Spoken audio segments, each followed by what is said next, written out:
right up here. This is my dad. He's really smart, he's very strong, he's successful by just about every possible definition.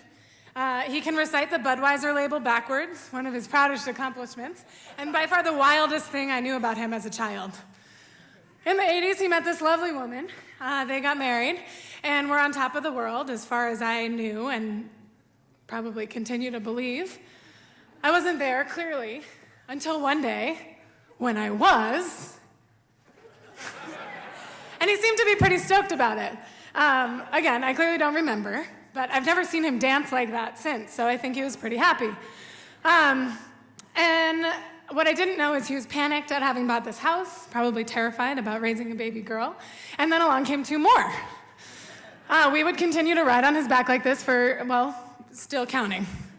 We rounded out the family with 4 women, including my mother and my dad.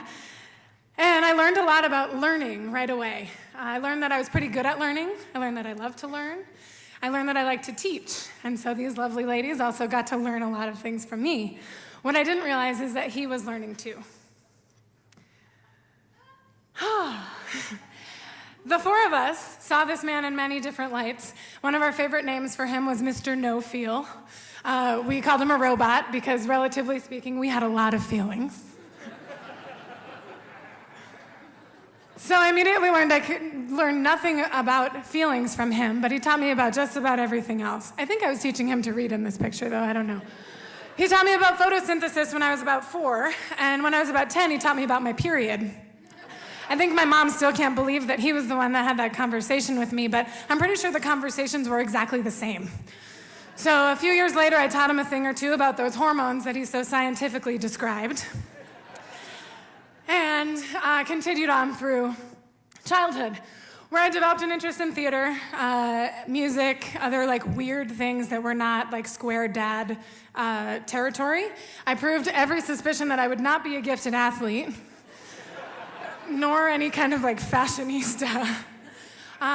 And I decided we disagreed on fundamentally everything. But despite those disagreements, I continued to do all the things that I felt were laid out on this path for me. I went to good schools, and I got good grades. I ran a couple marathons. My sisters even finished one with me. And then I decided to pack all my things up and move to Colorado.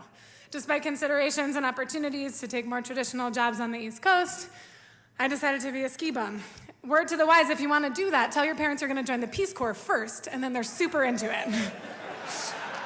So I came out here, and I still feel, strong desires for peace and good work in the world, but I started to work on my peace inwardly, like we do in Boulder. So I practiced yoga, meditation, I went to therapy, I did the Landmark Forum, all the things on the list of the ways to find yourself. And that actually is me. My friend Seth took that picture, by the way, in Costa Rica on my first yoga retreat. So I decided that if I were going to do anything in this world, I needed to push my dad away like all of my childhood heroes and figure it out on my own, because he clearly knew nothing. He was just hanging out at home with his trident or something. A few years into this whole journey, I found myself not talking for 10 days at a small retreat center in western Massachusetts. No one was more incredulous about this than my father, but he was also the first person I called when I got out to tell him that I hadn't joined a cult. So I went back into the world on my solo pilot journey, figuring things out, and most days things were pretty good. I was starting my own business, I was making a lot of friends, I love Boulder, I love it here, I've been here for 8 years. But on the days that I feel more like this, I realized a few weeks ago that my dad's still the first person I want to call. So I called him, and this happened about 3 weeks ago, and he asked me how I was doing, and I said, I don't know. And he was like, what's wrong? And I was like, I don't know. He listened to everything I said, and at the end, he was like, honey, I think you need a nap. So I realized he's been teaching me this stuff all along. Feeding the ducks didn't seem super deep at the time, but he and my mom were actually my first spiritual teachers. And I'm super, super grateful that all of my Boulder-approved methods of transformation have brought me back to a place of really deep appreciation for my dad and this lady who's in the audience, also wearing sleeves like this, which we didn't plan. So if you see her, say hi.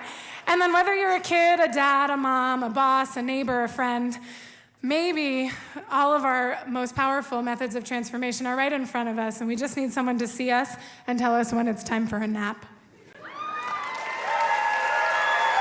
Thank you.